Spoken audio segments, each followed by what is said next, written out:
Welcome everyone to our Sunday evening Dharma and Sutra talk. I'll invite you to please join your hands to your heart center and to read the Sutra opening verse with me. Namo Fundamental Teacher, Shakyamuni Buddha. Namo Fundamental Teacher, Shakyamuni Buddha. Namo Fundamental Teacher, Shakyamuni Buddha. The unsurpassed, profound, subtle and wondrous Dharma is difficult to encounter in hundreds of millions of kalpas. I now see and hear it, receive and uphold it. May we understand the true meaning of the Tathagata. Namo Flower Adornment Assembly of Buddhas and Bodhisattvas. Namo Great Practices Bodhisattva Samantabhadra. Namo Amitabha Buddha. Okay, so just a short announcement before we begin. As most of you know that we will now have a 4-Chi retreat, 7-day online Nianfo retreat every month, starting on the 3rd week of each month on a Sunday. So for this month, it will happening on next Sunday, the 17th. To the 23rd of April, Sunday to Saturday. So I like to invite all of you to participate as much as possible. The more we Nianfo, the more we keep the constant mindfulness of Amitabha Buddha in our mind, then the less afflictions we'll have, and we can obtain peace of mind in our everyday life. Okay, as usual, we'll go through a quick review of our previous vows, and I'm sure most of you are already quite familiar with them now. But again, this review is also to help us to remind us about these vows and also to check in our daily life the karma of our body, speech, and mind. Are we sort of acting in accordance with these vows or against them? And I'm not saying now we need to add 100% in accordance with them. We can't, right? This is really the state of mind of the Buddhas and Bodhisattvas, right? The state of mind of highly enlightened beings, and we're not there yet. But at least if the tendency of our body, speech, and mind is towards there, then we are really on the path of awakening.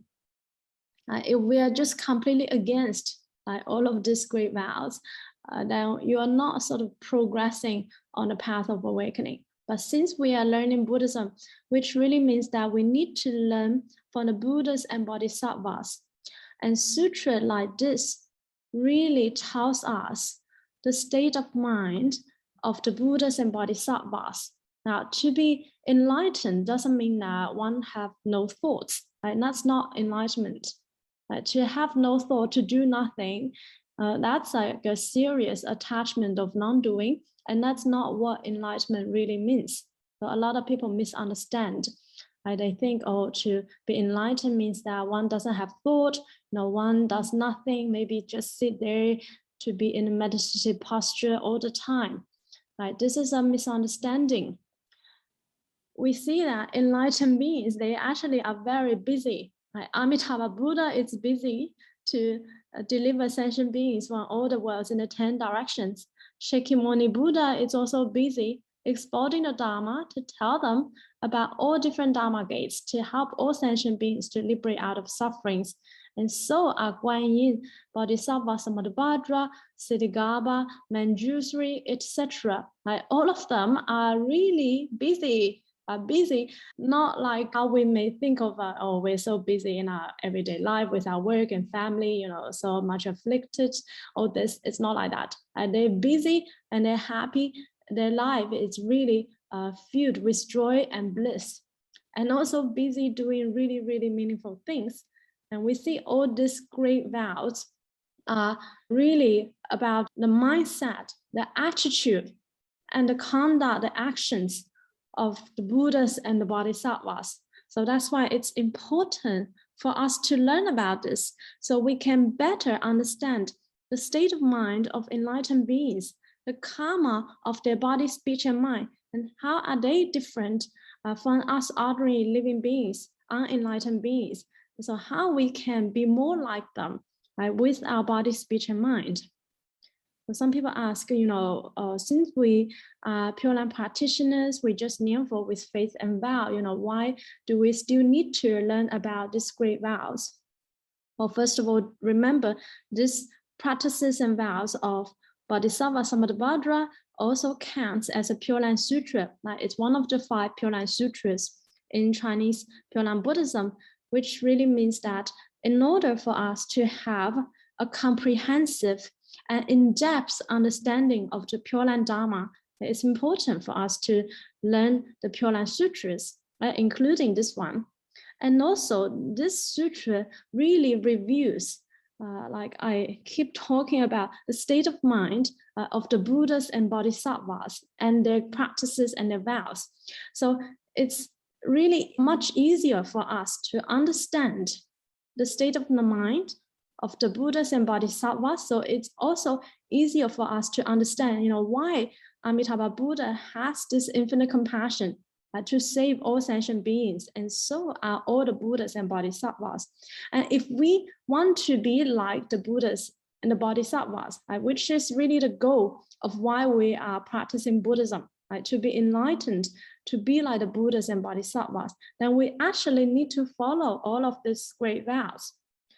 This and Nianfo are totally complementary. If we Nianfo and we also know how to direct our mind in accordance with these great vows, not only we can obtain peace of mind in the here now, and also we are really increase the provisions for us when we seek rebirth. Remember, for those who generate a great bodhicitta, for those with great cultivation, that your rebirth will be on a much higher grade, which means that you will realize Buddhahood much sooner once you arrive in the Pure Land. So you will not regret. Since we can't go to the Pure Land just yet, we're not going to seek rebirth maybe until, I don't know, for different people, maybe for me in maybe, 50 years time, who knows, right? So before that, I still need to live my life here on earth. I need to, and I want to live a peaceful, a happy, awakened life as much as possible while we are here on earth before our life in the Pure Land, right? So how do we do that? Apart from Nianfo, some people, they say, oh, I Nianfo, but I feel so much anger, I feel afflicted, etc. This is common. This is just our habitual tendency. And that's why they don't obtain peace of mind when they Nianfo, because they also don't know how they should really direct their body, speech, and mind in their daily life. And some people also ask, how about observing the precepts and all this? It's the same thing, right? So some people may have this extreme interpretation about the Pure Land Dharma, or, just Nianfo with faith, wow, and you don't need to do anything. So it's not wrong. I'm not saying it's wrong. I remember 9 grades of rebirth. But a good teacher will actually encourage you to do better, to do the best you can, right? That is why we are practicing Buddhism. And we also don't want people to misunderstand the Pure Land Dharma as just entirely separate from the whole of Mahayana Buddhism. Right? That's not true, right? It is just one of the 8 schools of Mahayana Buddhism. And all of this can totally complement our Nianfo practice. It will make our practice much, much stronger, and also to make us become more aware of our habitual tendency, how we can change our bad habits. So when we Nianfo, it's much easier for us to see the Buddha nature in others. Remember, when we recite the name of Amitabha Buddha, we are also, if we are really doing it sincerely, we know that Amitabha Buddha, the Buddha nature, Amitabha Buddha, I'm talking about the Dharma body, which means the Buddha nature. It's also in all beings. So when we Nianfo, we are reciting this name, we are also paying homage to all the Buddhas, to all the Buddhas, past, present, and future, to all living beings. When we recite the name of Amitabha Buddha, we are also praising the Buddha nature in all living beings. When we recite the name of Amitabha Buddha, we can see the Buddha nature in all beings.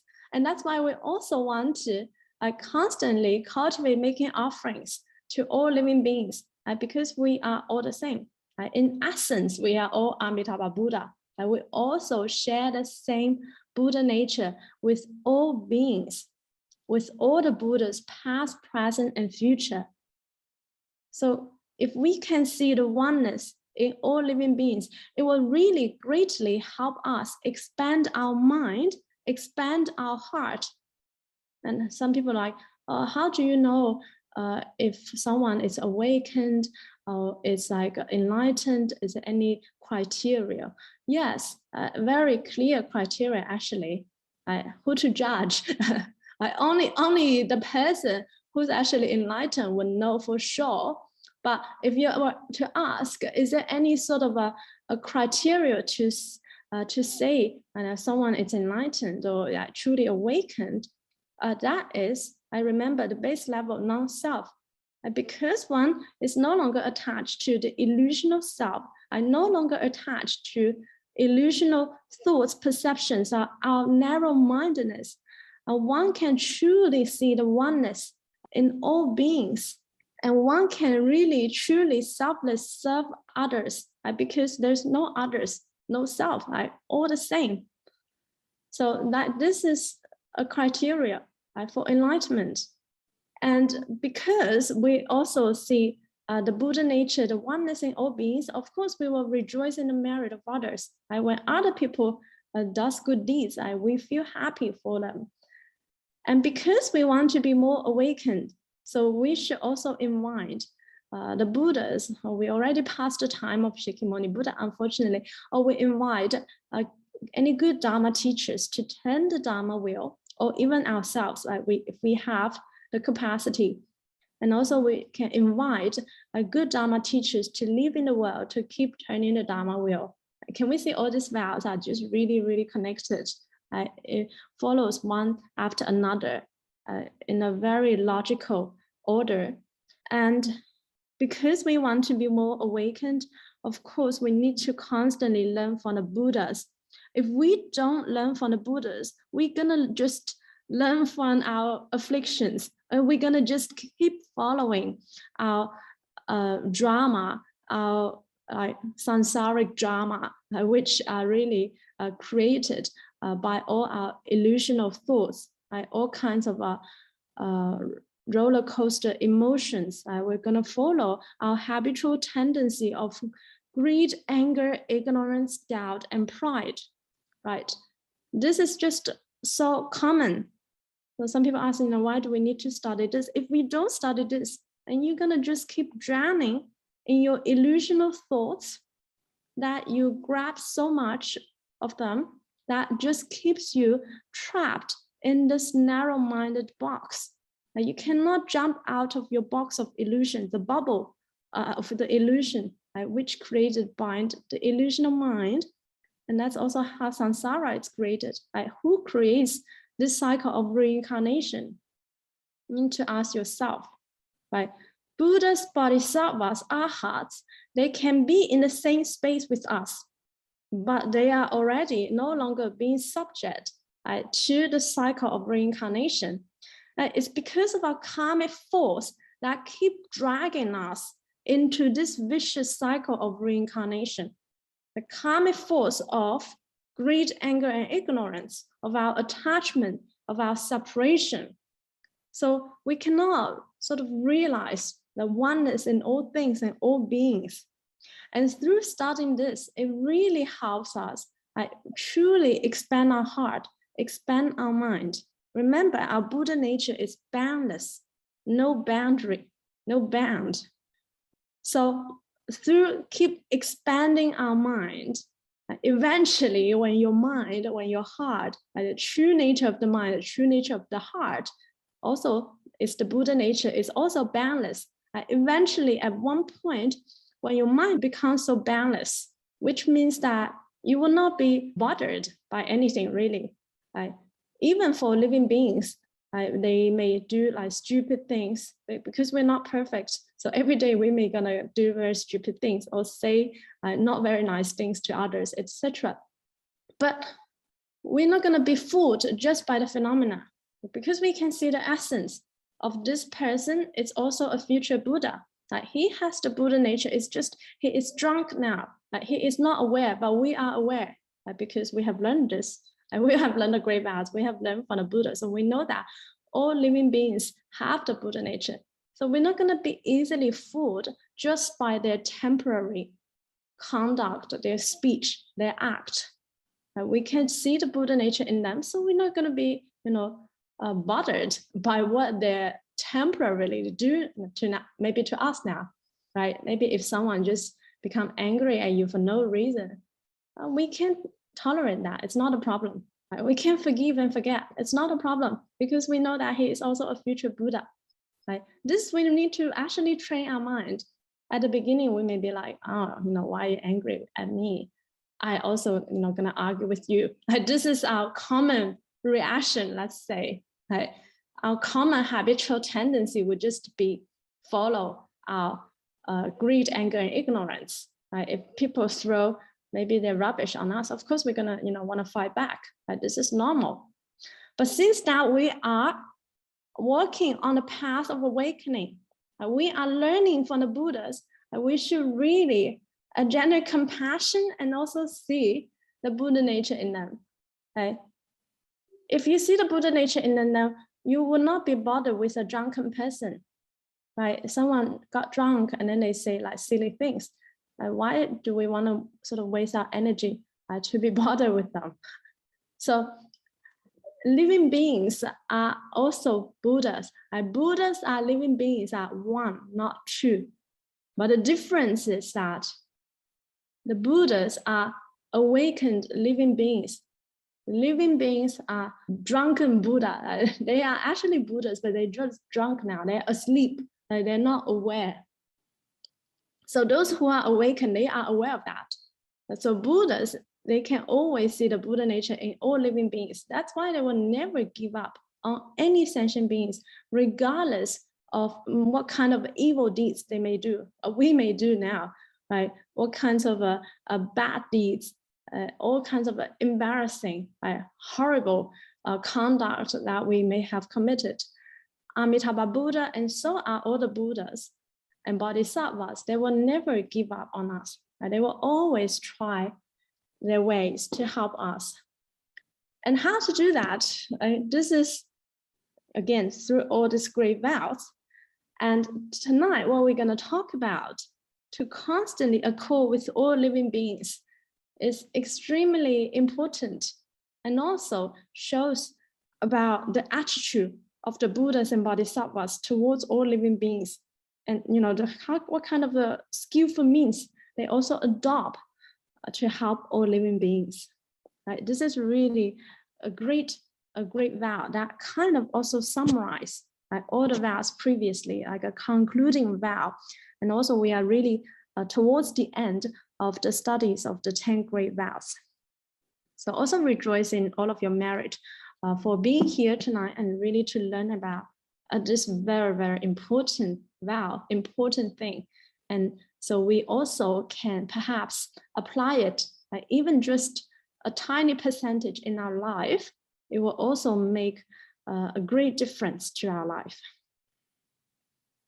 So the ninth vow, to constantly accord with living beings. First of all, what does it even mean, to constantly accord with living beings? Accord is like to follow along and then to agree with them and to in harmony, to be in harmony with all living beings. Right? Well, why should we do that? Why do Bodhisattvas and Buddhas do this? Why should we not constantly against living beings? In our world, actually, we are constantly against living beings. Maybe in our family, in our workplace, and maybe we constantly are in fight with others or against other people's opinions, etc. Right? And because of that, we feel really very much afflicted in our everyday life. Right? Just think about why you feel afflicted in your life. You can think of the reasons. Could also be because this person says this person does that, blah blah blah. I don't agree with them. I think he should do this or she should do this. I think my husband should be like this to me, or my wife should do this for me, etc. Or my boss should be like this and that, right? This is our sort of common attitude. We are actually constantly against living beings. And we constantly want to change of what other people do. And we constantly want to change people's conduct, speech and mind. Remember, none of these 10 great vows, none of these vows talk about how we should change others, how we should fix others. All these 10 great vows are really telling us how we should respect others, to be in selfless service to others, to repent, to correct our own karmic obstacles, our own mistakes. And then now it's telling us to constantly accord with living beings. Now, what kind of mindset is this? We don't really hear this often, at least not at school or university or anything like that. Right? But we hear this when we study the Buddha Dharma, from the sutras. We really see, it's really incredible how this expansive heart, expansive mind, the Buddhas and Bodhisattvas have, just really for us a little bit incomprehensible compassion. Just too much compassion, it seems, to all living beings, to the way that they would even to constantly accord with living beings. It may also give rise to some kind of a doubt and questions to our mind when we read this, right? What if of the evil conduct people do, should we constantly accord with their evil conduct? Should we constantly accord with their evil speech? We think too much. We would not even constantly accord with the good deeds of what other people do, what to say about the bad deeds of what people do. Right? So we just put aside the bad deeds, the bad actions, let's just say, to constantly accord with the good of living beings. Now, actually, Buddhas and Bodhisattvas, they have this power and skillful means. For instance, maybe someone say, oh, I love gambling so much, blah, blah, blah. And then a Bodhisattva could be like, okay, let's go gamble together. And then the Bodhisattva may even go into the casino with this person. And the Bodhisattva maybe may perform magic and win all the time. And then the person will be like, oh, wow, how do you do that? And then he may be like, oh, because I practice Buddhism. There's this great wisdom from the Buddha Dharma that can really help us generate great fortune, etc. This is just an example I just made up from the top of my head. This is really saying that Bodhisattvas and the Buddhas, they have such a great capacity that even for sometimes the evil act, that they could accord with them and eventually lead them to the right path. For most of us, we can't, so we're not going to copy that. We're not going to follow that. But here we're more talking about, can we constantly accord with the good deeds of living beings, with the good actions of living beings. Okay, so let's look at the sutras. So it's a relatively long vow compared to the previous vows, and it really contains a great message and very detailed information about to what extent would the Buddhas and Bodhisattvas constantly accord with living beings. It's really eye-opening, and it contains a lot of insight into telling us how we can really generate great compassion and also bodhicitta. Some people ask, what's bodhicitta about? It's in this vow. And eventually to realize anuttaya sanya sambodhi, the unsurpassed enlightenment. So moreover, good men, to constantly accord with living beings is explained like this. Throughout the Dharma realm and the realm of empty space, all the various kinds of living beings from the lands and seas in the 10 directions, That is to say, those born from eggs, womb, moisture, or transformationally born, as well as those live and rely on earth, water, fire, and air, or those who live and rely on air and various flowers and trees. All the various species, various bodies, various shapes, various appearances, various lifespans, various races, various names, various heart nature, various views and perceptions, various desires and pleasures, various thoughts and consciousness, various dignified manners, various clothes and diets. They dwell in different villages, towns, cities, and palaces, even for all the 8 legends of dragons and nagas, humans and non-humans, etc. Beings with no feet, 2 feet, 4 feet, and many feet, with form and no form, with thought and no thought, and not with thought nor without thought, species such as this, I will accord with all of them and guide them. We keep looking at the sutra, making all kinds of services and offerings, honoring them like my parents, treating them like my teachers and elders, arhats, and even the Tathagatas. I will treat them equally with no difference. For those sick and suffering, I'll be the good doctor. For those who have lost the way, I'll show them the right path. For those in darkness, I will be the bright light. For the poor, I will help them uncover the hidden treasures. Bodhisattvas impartially benefit all living beings as such.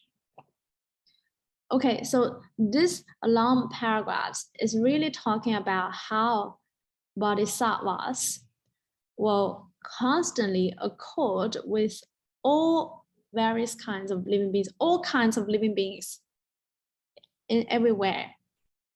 And to further illustrate this, it gives examples like those that we can think of, including those we can't even think of, those that we can see with our physical eyes, and those we can't see with our physical eyes. It's really, really detailed. It always amazes me when I read the Mahayana sutras such as this, like how many detailed variety of beings, species that the bodhisattvas, the Buddhas know about. And that's what truly awakened beings. They truly know all the fine details of everything, the karma, the causal relationship of everything. Incredible, right? The inconceivable state of the Buddhas and Bodhisattvas.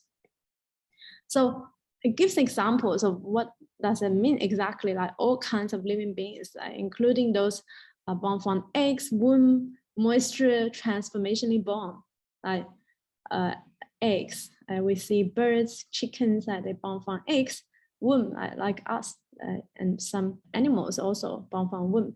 And then moisture, like mosquitoes, etc. They're born from moisture. Transformationally born, what kind of beings are transformationally born? Heavenly beings are transformationally born.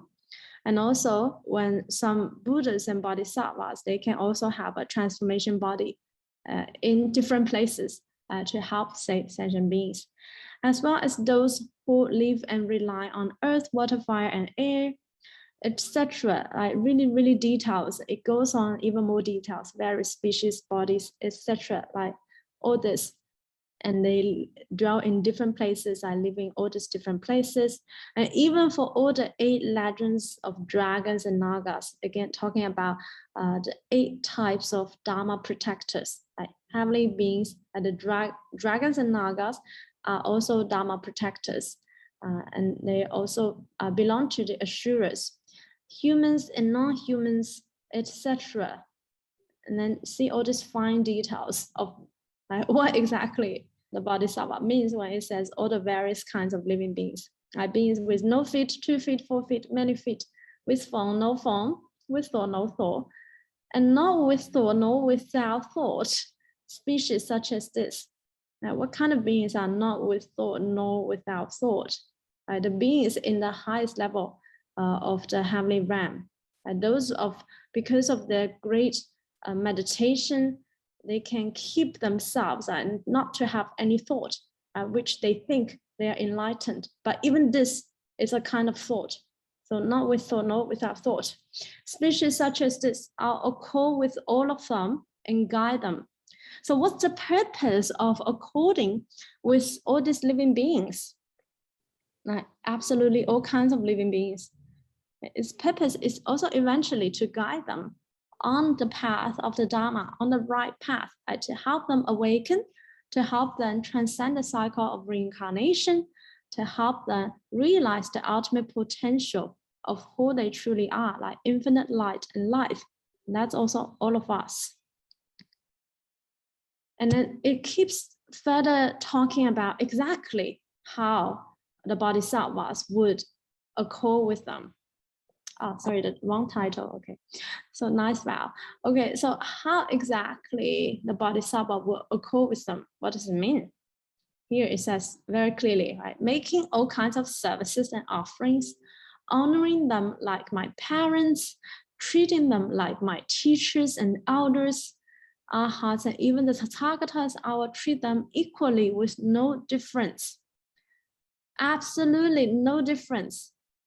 This is really a little bit to us unimaginable at the moment, right? In our everyday life, we definitely treat people with a lot of differences. Those we like, we may, be good to them, and others we don't like, and we don't even, bother to look at them, let alone to honor them like my parents, treating them like my teachers and elders. These days, we don't even honor our parents, right? In the past, in ancient time, I'm talking about ancient China, at least I know, filial piety is really greatly emphasized. Like if we look into the ancient Chinese wisdom, it talks about also in Confucianism, all this ancient wisdom, they really honor the parents and really treating the teachers and the elders with great respect. Modern people are less like that. Not because we have already developed a mind of impartiality, right? Not because of this, but because of our pride, of also our ignorance, of our separation, etc. A little bit unfortunate. So it's a little bit difficult for us to even understand. Honoring them like my parents, treating them like my teachers and elders. And can you imagine the Bodhisattva is not just talking about some people that he or she likes, but really this extends to all living beings. Remember what we just talked about, all the various kinds of living beings in everywhere, in all the worlds, in the 10 directions. What kind of attitude is this? What kind of mindset is this? Really, honestly, and they're not just saying this, but they actually embody this. They really honestly see all living beings as equal. I'll treat them equally with no difference. They really treat all living beings like they would treat even the Tathagatas, even the Buddhas. For us, we may pay homage to the Buddhas because we are now Buddhist. So we take refuge in the Buddha. So it's natural for us to pay homage to the Buddhas. But if we were to talk about to treat all living beings like we treat the Buddhas, this is really difficult. This is what a highly enlightened being can do. Even arhats have separation. So arhats, because they have no attachment to whatsoever, they are already outside of the cycle of reincarnation. However, arhats have separation. They still see the difference. They have preference of likes and dislikes, and then they are more focusing on the self-liberation. Unlike the Bodhisattvas, they really expand their mind so much that they're already also, the higher the level of enlightenment one becomes realized, the less separation one have. Until one is at the level of the Buddha, absolutely no separation whatsoever. From the Buddha's mind, the Buddha's eyes, the Buddha sees clearly the Buddha nature in all living beings. That's why the Buddha treats us impartially the same. That's why Amitabha Buddha will even deliver those evil people that we think in our world are really extremely evil people that may even commit the worst possible deeds. And can we imagine? Can we generate compassion for those beings? And we probably can't. And we can't even generate compassion just to the people around us, right? And what says about those people like that? But the Buddha can, and so is Bodhisattva Samantabhadra. What kind of a expansive mind, expansive heart, compassionate heart that they have, really inconceivable to all living beings.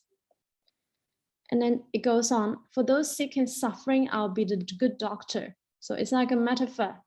It's both like the truth and also the metaphor is that if you have the ability to treat people with illness, sickness, but here it's also more talking about, how the Buddha Dharma is like a medicine for the mind, really for everything. So the Bodhisattva will also be a good advisor, a good doctor. The Buddha is also the good doctor to help us to treat our sick and suffering in the cycle of samsara. For those who have lost the way, I will show them the right path. So because bodhisattvas can constantly accord with living beings, they will always adopt all kinds of skillful means, skillful ways to guide those beings to the right path. For those in darkness, I will be the bright light. Right? The Buddha Dharma, it's also like the bright light, helps us to activate the Buddha nature in all of us. That we are all this bright light. We are all this infinite light and life. It's just that whether we know it or not, and whether we can realize it or not. For the poor, I will help them uncover the hidden treasures. Who are the poor? We are the poor. We ordinary unenlightened beings who are trapped in the cycle of samsara. It's like the poor. Some people may like, actually I'm not poor. I have a lot of assets, a lot of money in my bank account, etc. So what? If you are being trapped in the cycle of reincarnation, you are very poor. And you are the poor. Why? Because you cannot bring any of this with you. Just after one lifetime, you've got nothing. Because of impermanence. Remember, impermanence is the absolute truth in the cycle of samsara. If we can always be aware of the nature of impermanence of all things here, then we should know actually what's the most important thing for us. It's really to uncover the hidden treasures within us. That is our Buddha nature, the infinite light and life. And how to do that for us, the easy path is really the Pure Land Dharma gate, to kneel for with faith and vow to go to Amitabha Buddha's Pure Land, right? Because our lifespan here is actually very short, right? At most, maybe 80 years, 90 years, you are considered already long lived on earth. So very, very short lifespan. It's gonna be a very slim opportunity of probability for any of us to actually uncover this hidden treasure. We know it in theory now, right? But really to fully uncover this, to activate the infinite light and life within all of us, we need to first go to the Pure Land. There it will be a much better environment. Most importantly, there we will attain infinite life.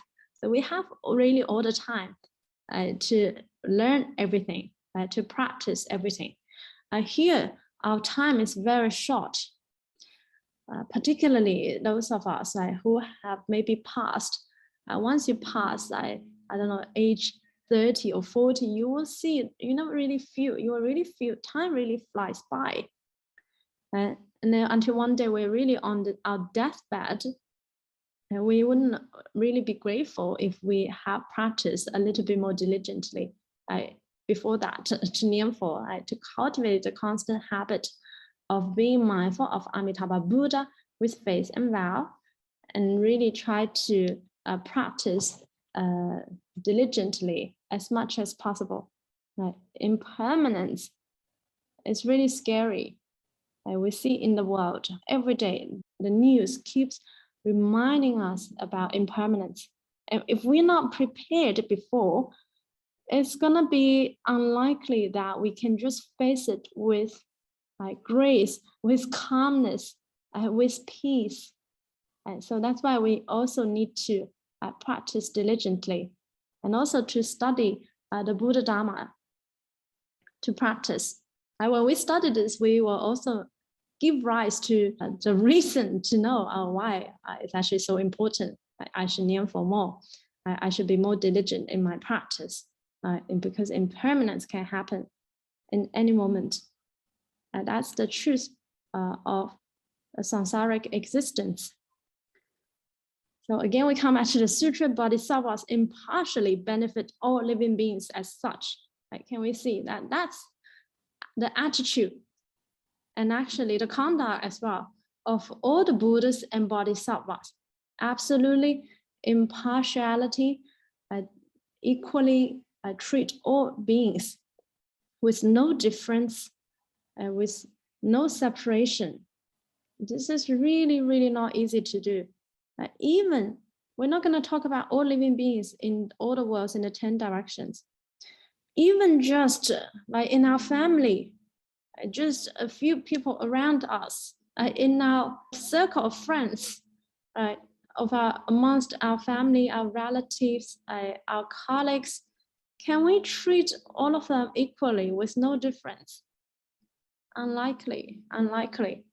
We normally, for us ordinary beings, we just follow our likes and dislikes. Sometimes we maybe even dislike people for no reason, maybe also due to a karmic obstacle, like from the past, a karmic, not so good karma from the past. So maybe just the first time you see them, you already judge them, you already dislike them, even sometimes for no reason. So it's really not easy to do. We really need to keep reminding ourselves this, to see the Buddha nature in all beings. Sorry, I forgot to change the title. Okay, apologize. So why is it so? If a bodhisattva can be in accord with living beings, then he accords with and makes offerings to all the Buddhas. If he can respect and serve living beings, then he honors and serves the Tathagatas. If he makes living beings happy, he is making all the Tathagatas happy. Why is it so? Because the great compassionate heart is the essence of all the Buddhas, Tathagatas. Because of living beings, they bring forth great compassion. From great compassion, it generates the bodhicitta. And because of bodhicitta, they realize the equal and proper enlightenment. So before it says, the bodhisattvas impartially benefit all living beings as such. I treat them equally with no difference. And then it keeps on going, why is it so? Why does the bodhisattva do that? It gives the reason. Because if a bodhisattva can be in accord with living beings, then he accords with and makes offerings to all the Buddhas. And why is that? Remember, the living beings are also future Buddhas, right? If you can be in accord with living beings, you are also be in accord with the future Buddhas. And also it's like you're making offerings to all the future Buddhas as well. If he can respect and serve living beings, then he honors and serves the Tathagatas. Also the same thing. The Buddha nature is in all living beings. So if you respect and serve the living beings, then you honors, you respect and serve the Tathagatas. It's also totally connected to the first vow we talk about, to pay homage to all the Buddhas, to praise the Tathagatas. If he makes living beings happy, he's making all the Tathagatas happy. Same thing. And also when we make living beings happy, it's more likely that we're going to guide them on the right path, the path of the Dharma. Right? If you make others happy, it's more likely that other people would like to listen to what you say. And then you can adopt skillful means to lead them on the path of the Dharma. And this is actually the best offerings to the Buddhas. Why? Because the Buddhas really want all living beings to be like a Buddhas as soon as possible. So you are totally making all the Buddhas happy. And why is it so? Because the great compassionate heart is the essence of all the Buddhas, Tathagatas. This is really important, an important message for us to know. We should memorize this really, because the great compassionate heart is the essence of all the Buddhas, Tathagatas. Because of living beings, they bring forth great compassion. From great compassion, it generates the bodhicitta, and because of bodhicitta, they realize the equal and proper enlightenment. Can we see the causal relationship here? That's how the law of karma works. So how do bodhisattvas realize enlightenment? Here it says very clearly, because of bodhicitta. You must have bodhicitta, it must generate bodhicitta in order to realize full Buddhahood. Like no one can realize full Buddhahood if you don't have bodhicitta. Remember what's bodhicitta? The mind that aspire for full Buddhahood, like full awakening, and also for the sake of all sentient beings, helping all sentient beings. That's bodhicitta. And how exactly do we generate bodhicitta? It tells us very clearly here, from great compassion. You must have compassion in order to generate bodhicitta. And then we may ask how to generate great compassion. Here it says very clearly, because of living beings. It's because of all these living beings, they bring forth great compassion. Why? Why because of living beings, they generate great compassion? Because they finally realize that the suffering of the living beings. Because for awakened beings, they can see clearly the suffering of all the people here. It's like ants, like moving around with no directions. And I keep suffering every day, and they don't even know why they're suffering.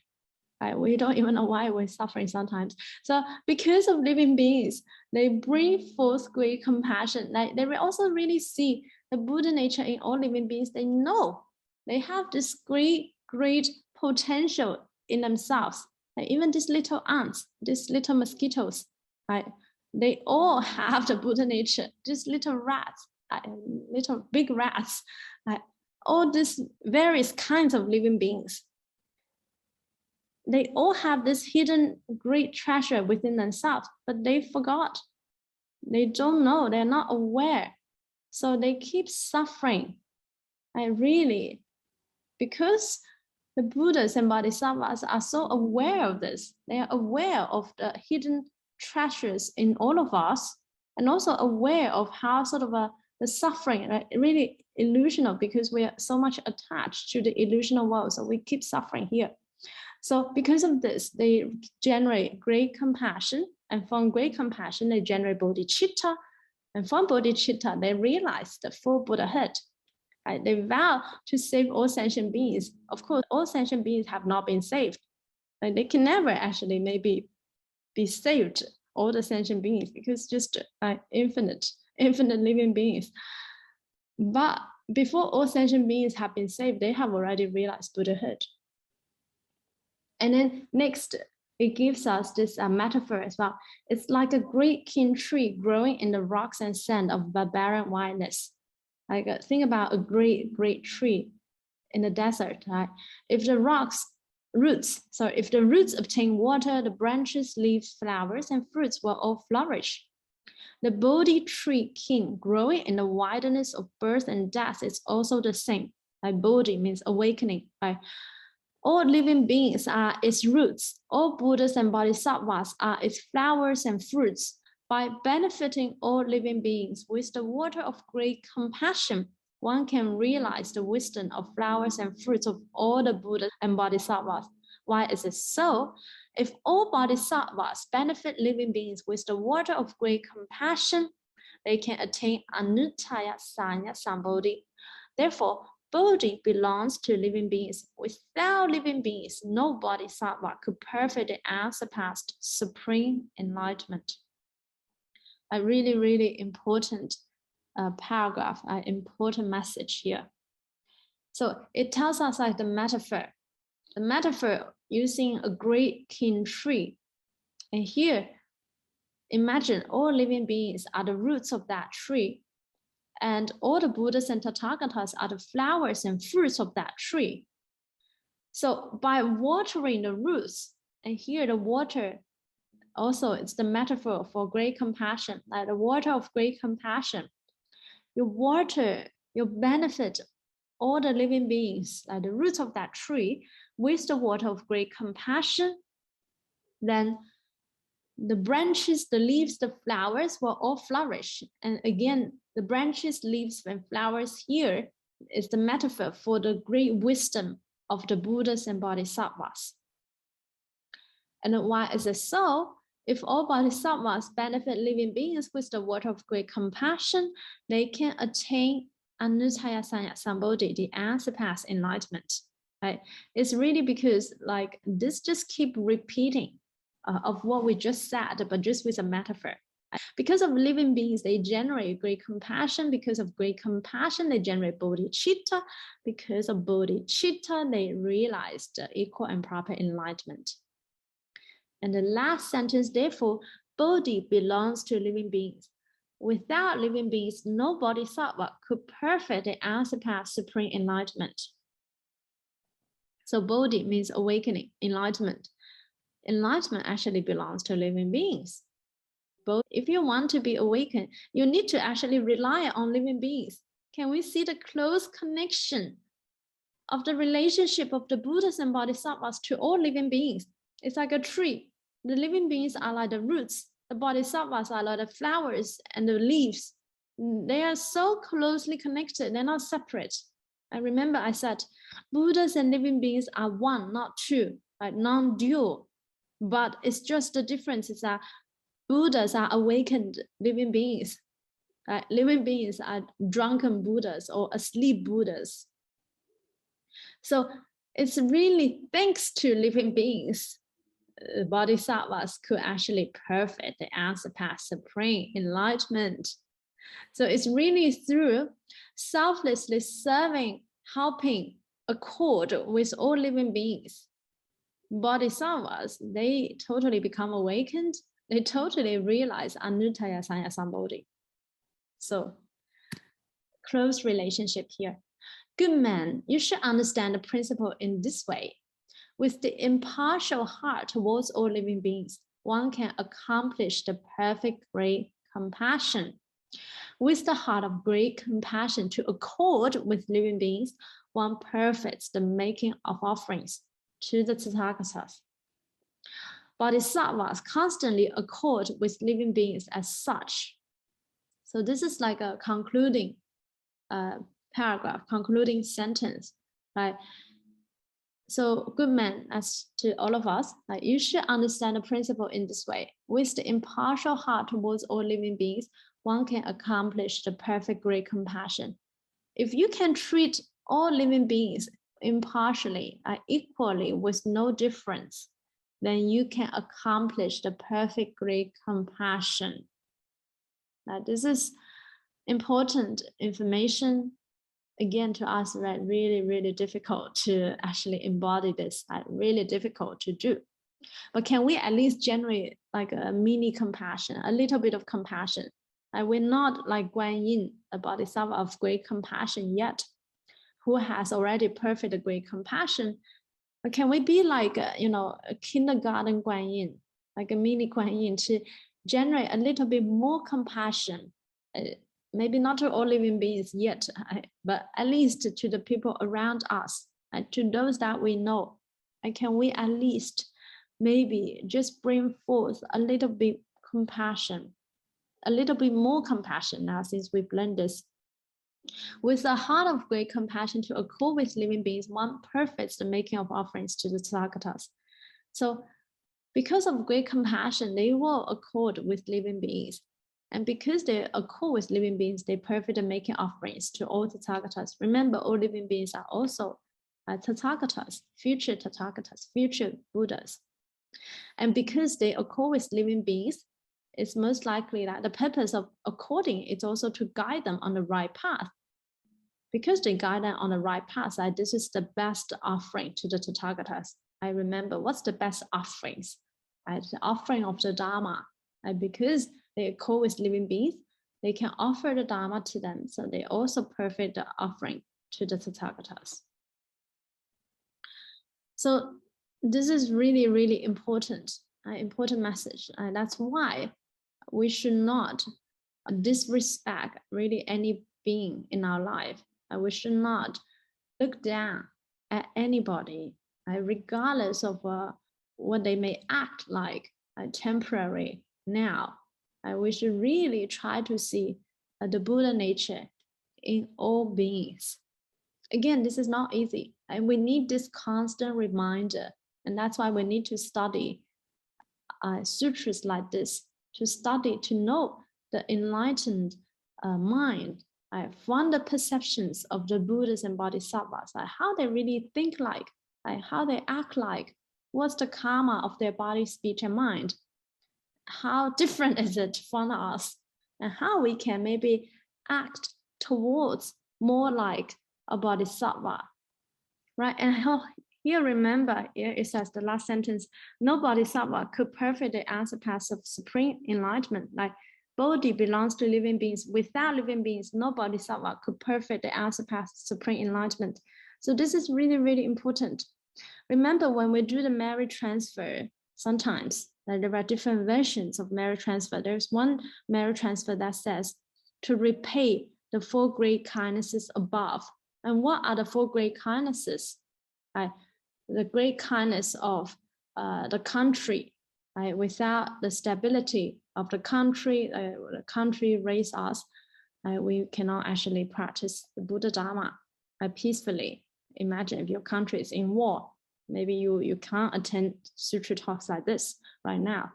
And then also to repay the kindness of the teacher, because of the teacher shares the knowledge, the wisdom, and also to repay the kindness of one of them, living beings. We must not forget. Here it says why we should actually repay the kindness of living beings. When I first read this, I also did not understand the marriage transfer verse. And then once I studied this, it totally makes sense.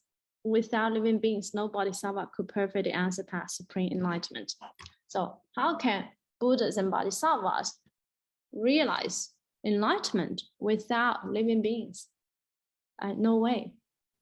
So we should also be grateful. Be grateful to the people maybe who are scolding at you every day, who maybe say not so good things about you all the time and for no reason. Or be even grateful to, we say enemies, not really, no enemies, really, they are all here to help you to be on the path of awakening. They're all here to test you about where your cultivation is currently, your level of compassion. Can you have compassion to also those people? Maybe those people that we like, it's easy to generate compassion. Like those people that you dislike. Once we study this, it should really help us greatly expand our mind. And maybe we should not really have any people that we do not like in our life, if we know that they're actually all future Buddhas, right? It's just that currently they are like us due to ignorance, and they can also commit not so good deeds, etc. But we should still be compassionate towards them, towards all living beings. And again, the concluding paragraph, when the realm of empty space is exhausted, the realms of living beings are exhausted, the karma of living beings is exhausted, and the afflictions of living beings are exhausted, my accordance is endless. Thought after thought without ceasing. See, it's not saying enlightened beings do not have thought, but how they apply their thought, where they direct their thought, is to these great vows. My body, speech, and mind never wearies of these deeds. So Buddhas and Bodhisattvas will constantly accord with living beings. Really incredible, inconceivable. And to me, this is really, really touching. When I read this, every time when I read this, I'm really being deeply touched by the great compassion of the Buddhas and Bodhisattvas, and also greatly inspired. And I hope all of you can also be inspired by this, by the great compassion of the Buddhas and Bodhisattvas, and the great infinite compassion of Amitabha Buddha, really, And we should really be forever grateful for all of them, to not give up on us in the cycle of samsara, to always help us really in all kinds of ways to exit the cycle of reincarnation, so we can eventually fully realize the ultimate potential of a living being, that is infinite light and life. Okay, that concludes the talk for tonight. And I will also just do the merit transfer and then look at the comments. So you can bring your hands to your heart center. May the resulting merit and virtue be distributed everywhere without discrimination. May we all generate the unsurpassed bodhicitta and be born in the land of peace and bliss. Namo Amituofo. Namo Amituofo. Okay, just quickly looking at what people said. Christina, I try to remind the vows every day in addition to Nianfo, and this really can change our life and the life of the people close to us for the better. Yeah, this is great. I'm so glad.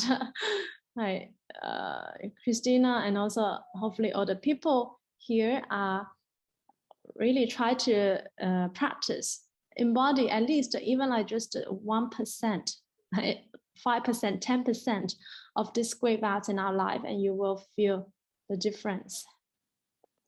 Yes.